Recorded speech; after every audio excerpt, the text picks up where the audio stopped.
हरिओम नमस्ते दोस्तों, एक बार फिर से कर्मकांड बाय आनंद पाठक में आप सबका मैं स्वागत करता हूं। तो जैसे मैंने अपने अंतिम पिछले वीडियो में आपको बताया था कि श्री यंत्र की उत्पत्ति कैसे हुई थी, अब आज का जो दूसरा भाग है उसमें मैं आपको बहुत ही महत्वपूर्ण विषयों की जानकारियाँ दूंगा श्री यंत्र के विषय में।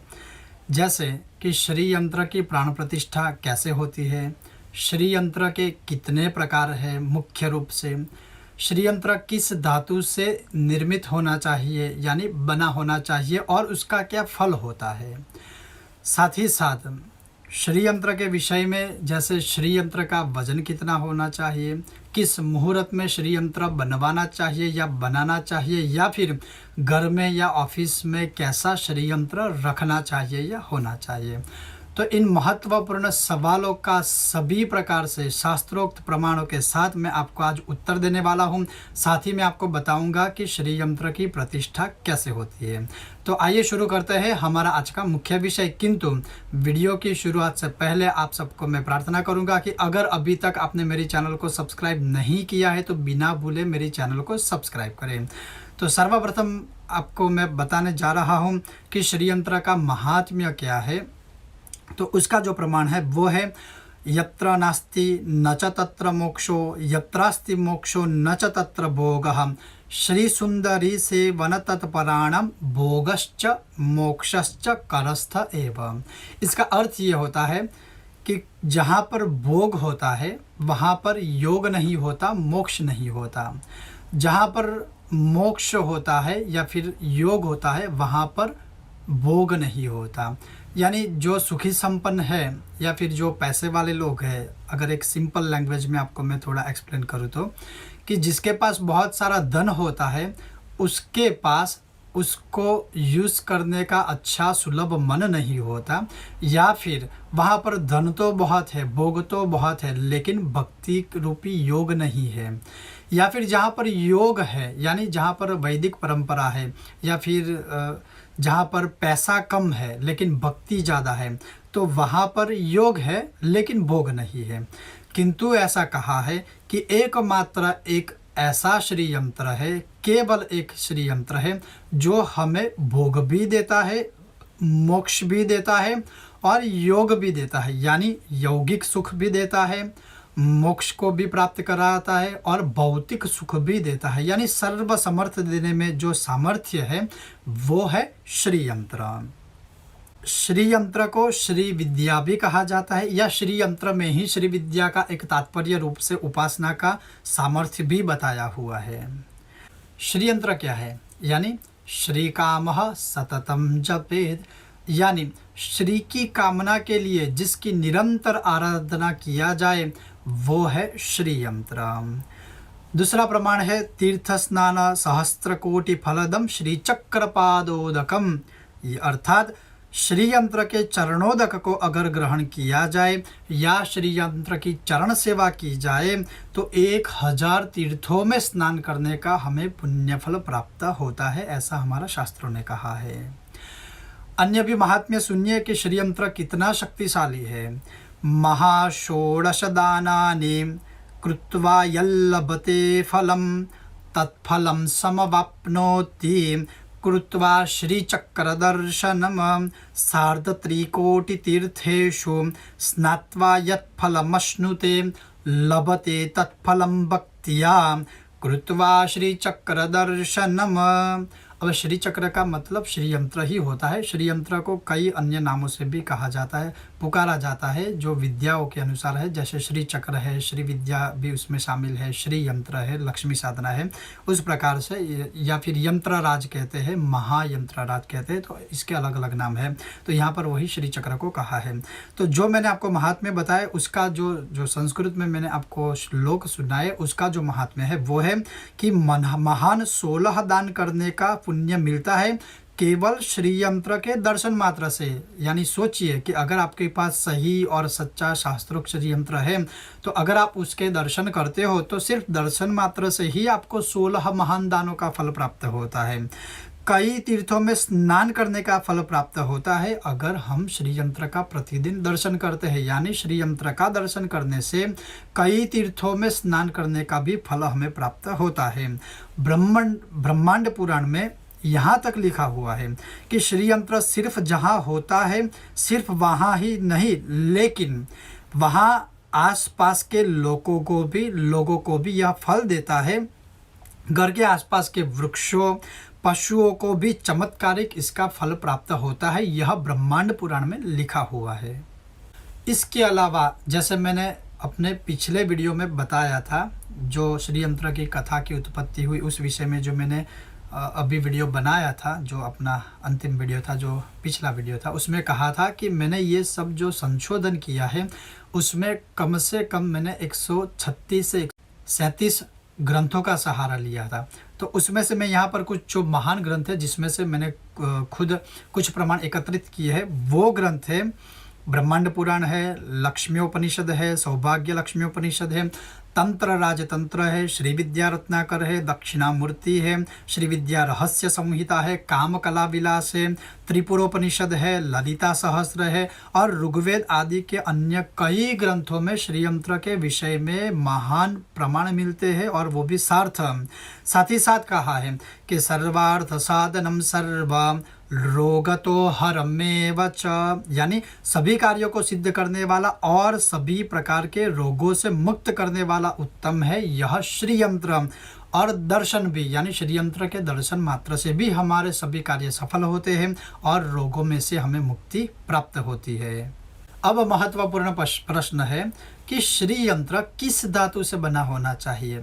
तो ज़्यादातर लोग यही कहेंगे कि पंचधातु का होना चाहिए या फिर अष्ट धातु का होना चाहिए, लेकिन यह जो एक मानसिकता हमारे सनातन धर्म में फैली हुई है कि अगर किसी भी कुछ यंत्र की बात आए या फिर हाथ में पहनने की अंगूठी की बात आए या फिर कुछ भी हाथ में पहनने का जो कड़ा होता है उसकी अगर बात आए तो वहाँ पर पंचधातु शब्द का ही प्रयोग होता है या अष्ट धातु का। लेकिन श्री यंत्र के विषय में ये जो धारणा है वो संपूर्ण गलत है। कहीं पर भी ऐसा नहीं लिखा है कि श्री यंत्र पंचधातु का ही होना चाहिए, अपितु कुछ धातु ऐसी है जिसमें जो श्री यंत्र के अंदर होनी ही नहीं चाहिए, वरना उसका नकारात्मक प्रभाव प्राप्त होता है। तो ये जो सामान्य रूप से हमारे सनातन धर्म में कुछ ऐसी गलत भ्रांतियाँ या फिर एक अंधश्रद्धा भी जो सबने फैलाई है या फिर फैली हुई है, तो उसको सही तरह से हमें ठीक करना चाहिए। तो श्री यंत्र के विषय में जो है वो मैं आपको बता रहा हूँ।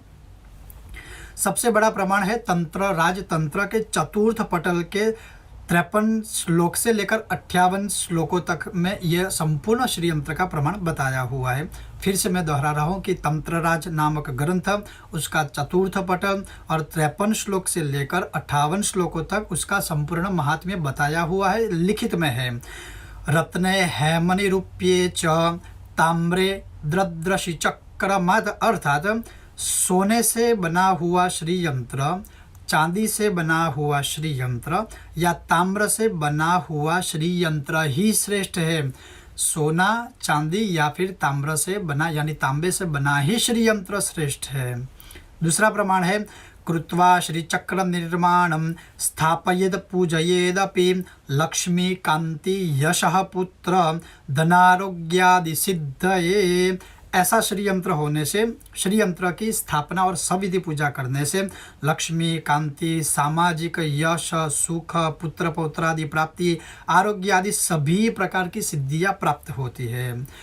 तीसरा प्रमाण है लक्ष्य सागर नामक ग्रंथ में लिखा हुआ है सुवर्ण रचितम यंत्रम सर्वराज वशंकरम रजतेन कृतम यंत्रम आयु आरोग्य कांतिदम ताम्रस्तु रचितं यंत्रं सर्वैश्वर्यप्रदं मतं लोहत्रयोद्भवं यंत्रं सर्वसिद्धिकरं मतम। बहुत ही ध्यान से और बहुत ही गौर से समझिए और सुनिए कि हमारे शास्त्रों में क्या लिखा है। तो अगर किसी के पास सोने से बना हुआ श्री यंत्र है या उसकी कोई पूजा करता है सोने के श्री यंत्र की, तो उससे सर्व राज वश हो जाता है, यानी जो भी राजपाट है वो सब वश हो जाते हैं। अगर किसी के पास सिर्फ चांदी का श्री यंत्र है या चांदी का श्री यंत्र घर में रखने से आयु लंबा होता है, हमारा देह हमारा शरीर स्वस्थ रहता है और घर में किसी को भी किसी भी प्रकार की आकस्मिक बीमारी नहीं होती है। तीसरा है तांबे का यानी ताम्र। अगर तांबे का श्री यंत्र है किसी के पास तो उसे सर्व ऐश्वर्य प्राप्त होते हैं, उसके पास सभी प्रकार की लक्ष्मी होती है और सभी प्रकार के ऐश्वर्य प्राप्त होते हैं। अब अंतिम महात्म्य बताया है कि अगर इन तीनों को मिलाकर जो यंत्र बनाया जाता है और जिसके पास सोना चांदी और ताम्र से मिश्रित अगर श्री यंत्र है, उसका तो महात्म्य स्वयं इंद्र भी वर्णन नहीं कर सकते, उसका महात्म्य कोई भी नहीं बता सकता, इतना अद्भुत उसका फल मिलता है। अब आप ही सोचिए कहाँ पर आया है यहाँ पर कि ब्रास से बना श्री यंत्र होना चाहिए, कहाँ पर यहाँ आया कि पंचधातु का श्री यंत्र होना चाहिए, कहाँ पर लिखा है कि अष्टधातु का श्री यंत्र होना चाहिए। श्री यंत्र केवल त्रिधातु का ही होना चाहिए या फिर सोना या चांदी का या फिर ताम्र का, और उसका फल भी मैंने आपको सप्रमाण बताया है। अब किस धातु का श्री यंत्र कभी भी घर में नहीं रखना चाहिए और अगर रखते हो तो उसका नुकसान क्या होता है, उसका भी सप्रमाण महात्म्य सुनिए। तो शास्त्रों में लिखा है कि शीर्षकास्यादिषु पुनः पूर्वोक्त विपरीत कृत फलकायं पटे वित्तौ स्थापयन्न कदाचन स्थापितं यदि लोभेन मोहनज्ञानतोऽपि वा कुलमित्तमपत्यं च निर्मूलयति सर्वथा। अर्थात अगर सीसा कांस्य यानी कांसा का श्री यंत्र की अगर कोई पूजा घर में करता है या उसका स्थापना करता है या फिर जो भी अन्य जो यह धातु बताई है प्रमाण में, उससे विपरीत कोई भी यंत्र अपने घर में रखता है तो उसके कुल का निर्मूलय यानी पूरे कुल का मूल से विनाश हो जाता है और दुख दरिद्रता को वह मनुष्य प्राप्त करता है। तो यह खास आप सदैव ध्यान रखें कि कांसे से बना या फिर शीशे से बना श्री यंत्र कभी भी घर में नहीं रखना चाहिए, या किसी भी धातु में यह धातु मिश्र की गई हो ऐसा श्री यंत्र कभी भी घर में नहीं रखना चाहिए, उसका विपरीत परिणाम प्राप्त होता है। यह मैंने आपको सप्रमाण बताया। अब श्री यंत्र का रंग कैसा होना चाहिए, उसका वजन कैसा होना चाहिए।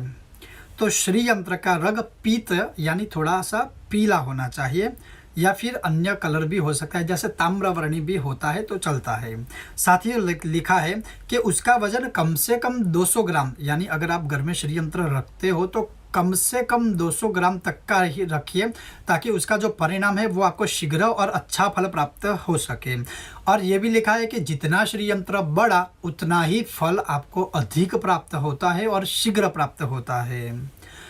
अब है मुख्य विषय कि श्री यंत्र के प्रकार कितने हैं और कौन कौन से हैं। तो श्री यंत्र के सिर्फ 3 मुख्य प्रकार हैं। वो है भूपृष्ठ यानी जो सीधा जमीन के ऊपर जो श्री यंत्र हम रख सकते हैं वो है भूपृष्ठ। दूसरा है मेरुपृष्ठ यानी जो एक पिरामिड के समान जो आप देखते हैं या पिरामिड के समान जो होता है उसे बोला जाता है मेरुपृष्ठ, मेरु पर्वत के समान जो होता है। और तीसरा है कूर्म पृष्ठ यानी जो कछुए की पीठ के ऊपर जो श्री यंत्र बनाया जाता है या बनवाते हैं उसे कहते हैं कूर्म पृष्ठ। यही 3 मुख्य रूप से श्री यंत्र है, अन्य या फिर इत्यादि जो भी है वह सभी यंत्र मानव निर्मित है, ये सदैव याद रखिए। तो अब मैं आपको वो प्रैक्टिकली श्री यंत्र यहाँ पर दिखा रहा हूँ, आप ध्यान से उसे देखिएगा और समझिएगा कि श्री यंत्र के ये जो 3 प्रकार है वो कैसे कैसे है और वो श्री यंत्र कैसे होना चाहिए। तो देखिए जैसे मैंने आपको बताया कि श्री यंत्र के मुख्य रूप से सिर्फ 3 प्रकार है। सर्वप्रथम देखिए आप, यह है भूपृष्ठ श्री यंत्र, ये है मेरुपृष्ठ श्री यंत्र, और इसी यंत्र को जब यहाँ पर कुर्म यानी कछुए की पीठ पर अगर हम रखते हैं तो वो बन जाता है कुर्म पृष्ठ श्री यंत्र। तो यही 3 प्रकार है। जैसे मैं सर्वप्रथम आपको दिखा रहा हूँ, ये है भूपृष्ठ श्री यंत्र जो बहुत ही प्राचीन है और ताम्र से बना हुआ है। और वो भूपृष्ठ यंत्र के आप बिंदु मध्य में देखिए, यहाँ पर एक बिंदु मध्य है, वो क्यों है वो भी मैं आपको महात्म्य उसका बता रहा हूँ।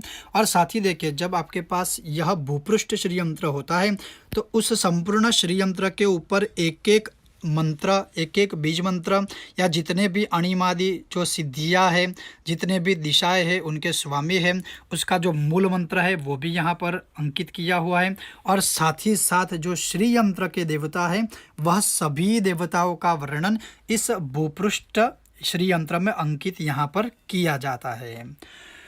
दूसरा है संपूर्ण रूप से मेरु पृष्ठ श्री यंत्र, यानी कि मेरु पर्वत के समान आप देख रहे हैं। लेकिन मेरु पृष्ठ अगर श्री यंत्र आप रखते हो तो सदैव एक बात आपको ध्यान में रखनी है कि यहाँ पर से जो श्री यंत्र का सबसे ऊपर का जो भाग होता है वो यहाँ से लेकर संपूर्ण नीचे तक वो स्ट्रेट होना चाहिए। ये आप देख सकते हो कि यहाँ का जो सर्वप्रथम ये जो कोना है वहाँ से पूरी लाइन अगर आप देखिए तो ये संपूर्ण नीचे तक ये स्ट्रेट है। कई यंत्र जॉइंट होते हैं, ये पूरा जॉइंटलेस यंत्र है, तो कई यंत्र जॉइंट्स होते हैं, उसके कारण कोई कुछ ऐसा हो जाता है, टेढ़ा होता है, कोई भाग यहाँ टेढ़ा होता है, तो उसकी वजह से ये सीधा नहीं होता। और ऊपर जैसे बिंदु मात्रेण, तो ये ऊपर बिंदु भी है। तो ये है संपूर्ण मेरुपृष्ठ श्री यंत्र। और यह है एक कूर्म पृष्ठ, यानी जो कछुए की पीठ ऊपर जो यंत्र होता है वो कूर्म पृष्ठ, ये आप संपूर्ण रूप से देख सकते हो। और इसी यंत्र को इसी कूर्म पृष्ठ यंत्र के ऊपर मैं आपको दिखा रहा हूँ कि यह कूर्म पृष्ठ यंत्र जब कैसे पूर्ण रूप से कहा जाता है। तो जैसे मैंने आपको बताया कि इसी मेरुपृष्ठ श्री यंत्र को जब हम कछुए की पीठ पर ऐसे रख देंगे तो ये हो जाएगा मेरु। हालांकि यह यंत्र काफ़ी बड़ा है और 17 से 18 किलो तक उसका वजन भी है और उसकी साइज़ भी बहुत बड़ी है। किंतु महत्वपूर्ण बात यह है कि यह संपूर्ण शास्त्रोक्त है, कहीं पर भी इसका जॉइंट नहीं है, कहीं पर यह खंडित नहीं है, और जिस तरह से हमारे शास्त्रों में वर्णित किया हो इस प्रकार से है। तो मुख्य रूप से मेरा कहने का सिर्फ तात्पर्य यही था कि यह है भूपृष्ठ यंत्र जिसके ऊपर सभी वर्णों को अंकित किया हुआ है और बीच में बिंदु भी है। दूसरा देखा जाए तो ये सिर्फ मेरुपृष्ठ श्री यंत्र है, और उसी मेरुपृष्ठ श्री यंत्र को जब यहाँ पर हम रखते हैं तो वो हो जाता है कूर्म पृष्ठ। कई यंत्रों के बीच में ऐसा होता है कि कछुए के नीचे से उसको स्क्रू टाइट किया जाता है और ज्वाइन किया जाता है, लेकिन वो वर्ज्य नहीं है, वो शास्त्रों से विपरीत कहा जाता है। तो आप यह संपूर्ण रूप से देख सकते हैं, यह है मेरुपृष्ठ श्री यंत्र।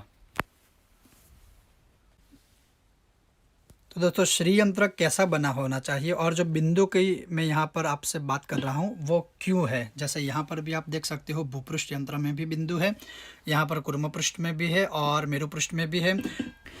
तो जैसे हमारे ग्रंथों में ही लिखा हुआ है कि श्री यंत्र की जो रचना है या उसके जो एक एक कोने हैं उसमें कौन सी शक्तियाँ हैं और उसे कैसे बनाना चाहिए या कैसा बना होना चाहिए। तो इसी विषय में लिखा है, चतुभिः श्रीकण्ठैः शिवयुवतिभिः पञ्चभिरपि प्रभिन्नाभिः शम्भोर्नवभिरपि मूलप्रकृतिभिः त्रयश्चत्वारिंशद्व वसुदलकलाश्रश्च त्रिवलय त्रिरेखाभिः सार्धं तव शरणकोणः परिणितः। दूसरा भी प्रमाण है जो बिंदु त्रिकोण की बात है, तो यह जो है इसे बिंदु त्रिकोण कहा जाता है क्योंकि यह बिंदु है और यहाँ पर यह सर्वप्रथम त्रिकोण है। तो उसमें भी लिखा है बिंदु त्रिकोण वसुकोण दशार युग्मम मन्वस्त्र नागदल शोभित षोडशारम वृत्तत्रयं च धरणी सदनत्रयं च श्रीचक्रमेत दुदितं परदेवतायः। तो यहाँ बिंदु त्रिकोण की यह बात की गई है और यहाँ से ये सभी त्रिकोण आरंभ होते हैं। उसी प्रकार से अगर आप मूल रूप से देखें तो यहाँ पर ये बिंदु है, उसका प्रथम त्रिकोण यहाँ पर है और वहीं पर से यह सभी त्रिकोणों का अंकित किया गया है। और अगर आपके पास ऐसा यंत्र है तो आप देख सकोगे कि पहले के समय में ऐसे ही यंत्र बनवाए जाते थे जिसे भूपृष्ठ कहते हैं, और ये उसी में से एक है। यह भी बहुत प्राचीन श्री यंत्र है। तो ये मूल तीन रूप जो प्रकार है, जो मूल रूप से तीन ही प्रकार शास्त्रों में है, उसका मैंने आपको प्रैक्टिकली सब ज्ञान कराया है कि ऐसे ही यंत्र होना चाहिए और ऐसा ही यंत्र होना चाहिए। अब जैसे एक अन्य प्रश्न कि श्री यंत्र को किस मुहूर्त में लेना चाहिए या फिर बनवाना चाहिए। तो जैसे हमारे शास्त्रों का प्रमाण है कि श्री यंत्र को गुरु पुष्यामृत योग, रवि पुष्यामृत योग, अक्षय तृतीया, धन त्रयोदशी या दिवाली के दिन या नववर्ष के दिन, इसके अलावा शुक्रवार के दिन भी आप श्री यंत्र की घर में स्थापना कर सकते हो या उसी दिन श्री यंत्र को बनवा सकते हो या फिर श्री यंत्र को घर या ऑफिस में आप स्थापित कर सकते हो। इसके अलावा भी कहा है कि एकादशी, त्रयोदशी और पूर्णिमा को भी श्री यंत्र को स्थापित कर सकते हैं। चारों नवरात्र में भी अनुष्ठान, पूजा, प्राण प्रतिष्ठा करके श्री यंत्र की घर में या ऑफिस में स्थापना कर सकते हैं। वह 4 नवरात्रियां है: चैत्र नवरात्र, आषाढ़ नवरात्र, अश्विनी नवरात्रि और माघ मास की गुप्त नवरात्रि। तो इन 4 नवरात्रि में श्री यंत्र को बनवाना चाहिए या श्री यंत्र को घर में पूजा, प्राण प्रतिष्ठा करके स्थापित करना चाहिए। तो चलिए अब हम आगे के विषय के और चलते हैं कि श्री यंत्र की प्राण प्रतिष्ठा कैसे करनी चाहिए और श्री यंत्र की प्राण प्रतिष्ठा क्यों करनी चाहिए, प्राण प्रतिष्ठा क्या होता है। तो मैं आपको बता दूं कि प्राण प्रतिष्ठा एक ऐसा महत्वपूर्ण विषय है जिससे लोग परिचित होने के बावजूद भी अपरिचित है। जैसे कि कई लोग अपने घर में मूर्तियाँ, यंत्र या जो भी शिवलिंग या जो भी देवी देवता है उसको स्थापित तो करते हैं, लेकिन वो सब निर्जीव होते हैं क्योंकि उसमें प्राण प्रतिष्ठा वह लोग नहीं करते। और निर्जीव पदार्थ या निर्जीव वस्तु या निर्जित देवी देवता कभी भी सजीव मनुष्य को कोई भी फल देने में समर्थ नहीं होते। तो इसीलिए प्राण प्रतिष्ठा बहुत ही आवश्यक चीज़ है। किंतु क्या कभी प्राण प्रतिष्ठा बिना कोई यंत्र या मूर्ति भगवान कहलाती है या फल देने में समर्थ होते हैं? कभी नहीं, क्योंकि अगर प्राण ही नहीं तो मंत्र, स्तोत्र, पाठ कौन सुनेगा? अगर यंत्र या मूर्ति यह सुनेगी ही नहीं तो हमें फल कैसे मिलेगा? इसीलिए किसी भी मूर्ति या यंत्र को प्राण प्रतिष्ठित विहीन कभी भी घर में या ऑफिस में नहीं रखना चाहिए। प्राण प्रतिष्ठा के अलग अलग प्रकार हैं। जैसे कोई बड़ा मंदिर बन रहा है, नया मंदिर, नूतन मंदिर, क्या अगर कोई प्राण प्रतिष्ठा है तो उसके विषय में कुछ भिन्न प्रकार से उसकी मूर्ति की प्राण प्रतिष्ठा की जाती है, तो उसका एक अलग विधान है और वो त्रिदिन साध्य यानी 3 दिन का वह प्रयोग होता है। किंतु हम यहाँ पर घर के मंदिर में रखने वाली मूर्तियाँ या फिर यंत्र के विषय में प्राण प्रतिष्ठा के विषय को उजागर कर रहे हैं। पहले तो प्राण प्रतिष्ठा का जो अर्थ है वह कौन सा है वह सुनिए।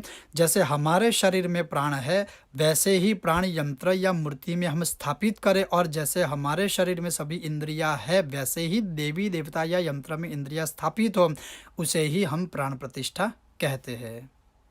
तो सर्वप्रथम प्राण प्रतिष्ठा करने के लिए पहले तो एक चौकी बिछाए, उसके ऊपर जितनी साइज का श्री यंत्र है उस हिसाब से ही आप चौकी बिछाए, यानी एक बाजूट रखे, उसके ऊपर पीला या लाल कलर का कोई भी आप कपड़ा बिछाए और उसके ऊपर श्री यंत्र रखें। और प्राण प्रतिष्ठा करने के लिए सर्वप्रथम विनियोग आदि करना पड़ता है, तो वो मैं आपको आगे बता रहा हूँ कैसे विनियोग करना है और कैसे प्राण प्रतिष्ठा करनी है। किंतु प्राण प्रतिष्ठा करने के लिए कौन सी सामग्री आपको पहले से प्रिपेयर करनी है, कि पहले से आप तैयार रखनी है, वो जरा आप देख लीजिए। कलश या फिर एक छोटा सा एक कटोरा हो तो उसमें भी आप पानी ले सकते हो, या फिर अगर ताम्र कलश है वो अच्छा रहेगा। तो एक ताम्र कलश में थोड़ा सा जल ग्रहण करें। उसके बाद एक ऐसे पहले से ही एक आप थाली में, अगर ताम्र की थाली है वो है तो बहुत अच्छी बात है, तो ताम्र थाली में कुमकुम, चंदन या फिर कुमकुम या चंदन दोनों में से कोई एक होगा तो भी चलेगा। उसके साथ ही अगर हो सकता है तो पीले फूल या फिर सफ़ेद फूल आप साथ में रखें या फिर उसकी पंखुड़ियाँ रखें। और साथ ही साथ कुछ प्राण प्रतिष्ठा में घी की भी आवश्यकता होती है, तो आप चाहो तो एक तीसरी कटोरी में आप थोड़ा सा घी भी रखिए। तो ये सर्व सामग्री तैयार करने के बाद फिर हम प्राण प्रतिष्ठा का आरंभ कर सकते हैं। तो ये आपको पहले से आप रेडी रखना है। अगर आप चाहो तो उसके साथ एक घी का दीपक भी प्रज्वलित कर सकते हो और साइड में उसके श्री यंत्र के बाजू में आप धूप बत्ती भी प्रज्वलित कर सकते हो। तो चलिए शुरू करते हैं। अब हम श्री यंत्र की प्राण प्रतिष्ठा कैसे करनी चाहिए उस विषय के बारे में। सर्वप्रथम हमें आचमन करना है। ओम ह्रीं केशवाय नमः, ओम ह्रीं नारायणाय नमः, ओम ह्रीं माधवाय नमः, ओम गोविंदाय नमः इति हस्तं प्रक्षाल्य। इस प्रकार से आचमन सर्वप्रथम करना है और फिर विनियोग करना है। सर्वप्रथम विनियोग करना है और विनियोग करने के लिए एक ऐसे आचमनी में जल ग्रहण करना है, ऐसे जल ग्रहण करना है और बोलना है ओम अस्य श्री प्राण प्रतिष्ठा मंत्रस्य ब्रह्म विष्णु महेश्वर ऋषयः ऋग्यजुः सामाथर्वणि छन्दांसि क्रियामय वपुः प्राणाख्य देवता ओम बीजम ओम ह्रीं शक्तिः ओम क्रौं कीलकम् अस्यं नूतन श्रीयंत्रौ प्राण प्रतिष्ठापने विनियोगः। यह विनियोग पढ़ने के बाद आपने जो हाथ में जल ग्रहण किया है या फिर चम्मच में लिया है उस जल को भूमि पर गिरा दे, यानी एक कटोरे में भी आप रख सकते हो या फिर आप इस जल को भूमि पर छोड़ दीजिए।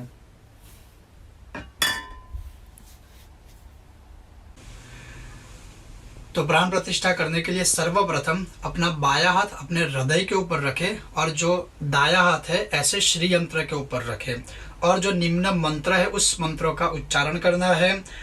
ओम आम ह्रीं क्रौं यम रम लम वम शम शम सम हंसः सोहम आसम नूतन यंत्राणं प्राणा इह प्राणाः तिष्ठन्तु। पुष्प की पंखुड़ी लेनी है और उसको कुमकुम या चंदन वाली करके ऐसे श्री यंत्र के ऊपर ऐसे अर्पित कर देने हैं। प्राणा इह प्राणाः, ऐसे हमने जो संस्कृत में यह बोला उसका भाव है कि जैसे मुझ में प्राण है, मेरे शरीर में जैसे प्राण है वैसे ही प्राण हे श्री यंत्र, हे महालक्ष्मी जी, आप में भी वह प्राण समावेशित हो, आप में भी यह प्राण स्थापित हो। फिर से वैसे ही अपना बायां हाथ हृदय पर रखें और जो दायां हाथ है वो फिर से श्री यंत्र के ऊपर रखें और बोलना है ओम आम ह्रीं क्रौं यम रम लम वम शम शम सम हंसः सोहम अस्य यंत्राणं जीव इह स्थिताः।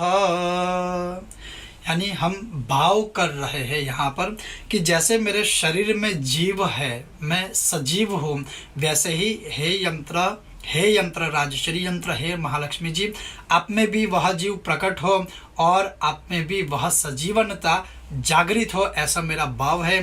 फिर से पुष्प की पंखुड़ी लेकर कुमकुम या चंदन वाली कर उसे ऐसे श्री यंत्र को अर्पित करें। पुनः एक बार फिर से अपना बायां हाथ अपने हृदय के ऊपर रखें और दायां हाथ श्री यंत्र के ऊपर रखें और बोलना है ओम आम ह्रीं क्रौं यम रम लम वम शम शम सम हंसः सोहम अस्य यंत्राणं वाक् मनः त्वक् चक्षु श्रोत्र जिह्वा घ्राण पाणिपायुपस्थानि सर्वेन्द्रियाणि यहैवागत्य सुखम चिरं तिष्ठन्तु स्वाहा। अब यहाँ पर हमें भाव करना है कि जैसे मुझ में, मेरे शरीर में चक्षु यानी आंखें हैं, जैसे मैं अपने कानों से सुन सकता हूँ, अपने आँखों से अपनी चक्षु से सब कुछ देख सकता हूँ, अपनी जिह्वा से सब कुछ बोल सकता हूँ, सब कुछ महसूस कर सकता हूँ, सभी प्रकार के स्वाद को भी महसूस कर सकता हूँ और जितने भी मेरे शरीर में इंद्रियां हैं वह सभी मेरे शरीर के जैसी ही इंद्रियां आप में भी स्थापित हो और आप भी स्वयं जागृत हो जाए, ऐसा मेरा भाव है।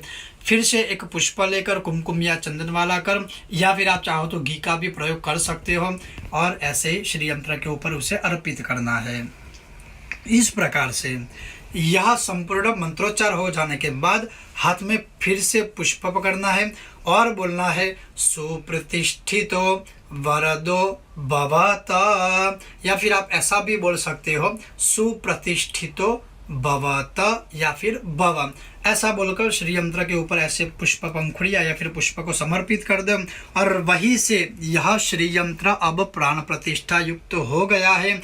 इसी प्रकार से आप मूर्ति की भी प्राण प्रतिष्ठा कर सकते हो और इस प्रकार से प्राण प्रतिष्ठा करने के बाद यहाँ पर लिखा है कि आपको एक ही श्वास में एक ही बार सांस लेनी है और उसमें आपको 15 बार ओम का उच्चारण करना है। तो यह भी खास ध्यान रखें, एक ही सांस में 15 बार ओम का आपको उच्चारण करना है, जैसे मैं अभी आपको बता रहा हूँ। सर्वप्रथम आपको गहरी सांस लेनी है। ओम ओम ओम ओम ओम ओम ओम ओम ओम ओम ओम ओम ओम ओम ओम ओम। इस प्रकार से 15 बार का एक ही सांस में ओम का उच्चारण करना है। उच्चारण करने के बाद आपको श्री यंत्र को प्रार्थना करनी है कि हे श्री यंत्र राज, हे महालक्ष्मी जी, मैं आपका स्वागत करता हूँ। और इन श्लोकों के माध्यम से आपको प्रार्थना करनी है। और वह मंत्र है, श्लोक है, ओम स्वागतम देव देवेश मद्भाग्यतत्त्वमिहागतः प्राकृतं त्वं दृष्ट्वा मां बालवत् परिपालय धर्मार्थकामसिद्ध्यर्थं स्थिरो भव शुभाय नः सान्निध्यं तु सदा देव स्वार्चायां परिकल्पय। तो आपको प्रार्थना करनी है। इस श्लोकों का अर्थ है कि हे यंत्रराज, महान श्री यंत्र, मैं आपका अपने घर में, अपने घर के मंदिर में, हमारे पूरे परिवार में, हमारे पूरे जीवन में हम आपका स्वागत करते हैं। मैं आपका स्वागत करता हूँ या करती हूँ। हमारा जो दुर्भाग्य है उसे सद्भाग्य में आप परिवर्तित कीजिए। साथ ही हमें धर्म, अर्थ, कर्म और मोक्ष की प्राप्ति कराइए और हमें सभी प्रकार के मनोरथ सफल हो, हमारे सभी प्रकार की मनोकामना स्थिर हो। इसलिए हम आपको हमारे घर में स्थापित करने जा रहे हैं। तो आप भी सदैव के लिए, सदैव के लिए हमारे घर में स्थिर हो जाइए। ऐसा हमें भाव करके श्री यंत्र को प्रार्थना करनी है। और ये सब प्राण प्रतिष्ठा हो जाने के बाद फिर से हमें जल ग्रहण करना है और बोलना है, ओम अनेन नूतन श्री यंत्रौ प्राण प्रतिष्ठा कर्म कृतेन श्री यंत्र देवता प्रियताम न मम। बोलकर आपने जो जल ग्रहण किया है उसे किसी पात्र में या फिर भूमि पर छोड़ दीजिए और बोलना है, ओम तत्सद श्री नारायण अर्पणम अस्तु, श्री महालक्ष्मी अर्पणम अस्तु, श्री महालक्ष्मी मात की जय।